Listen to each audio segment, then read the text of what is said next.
तो पाकिस्तान ने recently China से अपनी पहली हंगूर क्लास सबमरीन को हासिल किया है और आते ही इसके बारे में ये पेशगोई की जा रही है कि पाकिस्तान शायद इस सबमरीन को बे ऑफ बंगाल में डिप्लॉय कर सकता है। आखिर पाकिस्तान अपनी सरहद से इतना दूर और इंडिया के करीब इस सबमरीन को क्यों डिप्लॉय करना चाहता है और कैसे ये इंडिया के लिए एक खतरा भी साबित हो सकता है। दरअसल 2015 में पाकिस्तान ने चाइना के साथ 8 हंगूर क्लास सबमरीन्स का मुआहदा किया था, जिसमें से 4 सबमरीन्स चाइना में जबकि बाकी 4 सबमरीन्स पाकिस्तान में ट्रांसफर ऑफ टेक्नोलॉजी के जरिए कराची शिपयार्ड पर बनाई जानी थी। अब इसमें से पाकिस्तान ने पहली सबमरीन अभी हासिल की है और ये एक अटैक सबमरीन है जो कि एयर इंडिपेंडेंट प्रोपल्शन सिस्टम पर काम करती है, जो कि कन्वेंशनल डीजल सबमरीन से मुख्तलिफ होती है। दरअसल एयर इंडिपेंडेंट प्रोपल्शन सिस्टम से कोई भी सबमरीन कई हफ्तों तक पानी के अंदर रह सकती है, जबकि कन्वेंशनल डीजल इलेक्ट्रिक सबमरीन में ये सलाहियत नहीं होती, क्योंकि उन्हें कुछ ही दिनों बाद पानी की सतह पर आना पड़ता है अपनी बैटरीज को रिचार्ज करने के लिए। और डीजल इलेक्ट्रिक सबमरीन की यही एक कमजोरी है कि एनिमी रेडार्स उन्हें उस वक्त डिटेक्ट कर सकते हैं जब वो अपने सरफेस पर मौजूद होती हैं। तो अब पाकिस्तान की ये अटैक सबमरीन क्योंकि ना सिर्फ टॉर्पीडो से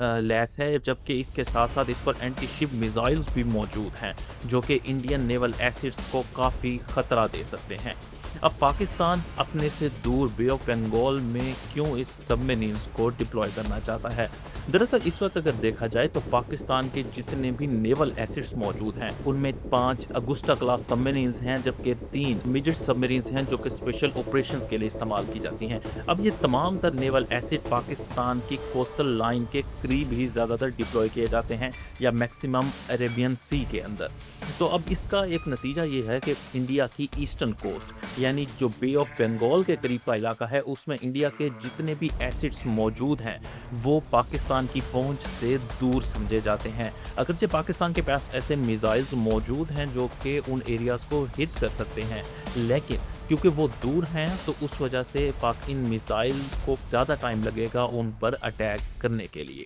अब इसी वजह से पाकिस्तान क्या चाह रहा है कि पाकिस्तान अपनी रीच को बढ़ाना चाह रहा है और रिसेंटली हमने ऑपरेशन सिंदूर में भी देखा कि इंडियन नेवी पाकिस्तान की कराची पोर्ट से तकरीबन 700 से 900 किलोमीटर के फासले पर ही डिप्लॉय रही थी और उसकी वजह भी थी क्योंकि इंडियन नेवी ने सबसे पहले अपना रिस्क असेस किया और उसे पता था कि पाकिस्तान का ये एक स्ट्रॉन्ग होल्ड एरिया समझा जाता है, क्योंकि पाकिस्तान की जितनी भी नेवल फोकस था वो डिफेंसिव कैपेबिलिटीज पर मौजूद था और इसीलिए उसके सारे के सारे नेवल एसिड्स पाकिस्तान की कोस्टल लाइन के करीब ही समझे जाते थे और इसीलिए इंडियन नेवी पाकिस्तान की कोस्टल लाइन के करीब नहीं आई। लेकिन अब पाकिस्तान क्या करना चाह रहा है कि पाकिस्तान इंडिया के उन ईस्टर्न नेवल एसिड्स शिप्स और सबमरीन्स तक अपनी रसाई हासिल करना चाहता है ताकि नेक्स्ट कॉन्फ्लिक्ट में पाकिस्तान एक इंडिया पर प्रेशर बढ़ा सके, क्योंकि पाकिस्तान की वहाँ पर नेवल प्रेजेंस मौजूद होगी इस सबमरीन की सूरत में। और क्योंकि सबमरीन्स को डिटेक्ट करना काफ़ी मुश्किल होता है, इसीलिए नेवल शिप्स को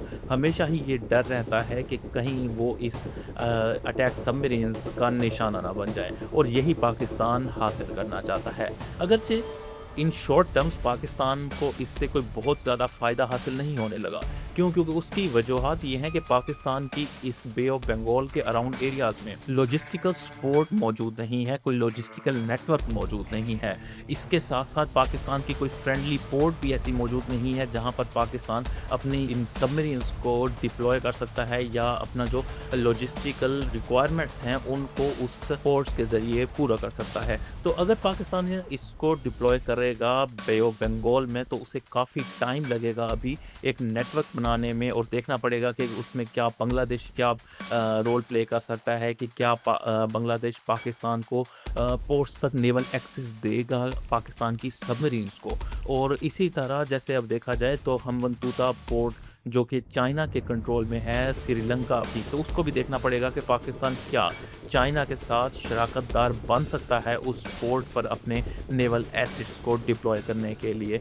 तो ये सारी की सारी सूरत हाल एक इवॉल्विंग सूरत हाल है जिसे देखना पड़ेगा और इंडिया भी इस चीज़ को प्रॉपरली देख रहा है, क्योंकि ये एक बहुत बड़ा खतरा समझा जा सकता है, क्योंकि 50 साल तक पाकिस्तान ने यहाँ पर कोई नेवल एसिड डिप्लॉय नहीं किया और लास्ट टाइम जो PNS गाजी था वो 1971 में डिप्लॉय की गई थी यहाँ पर।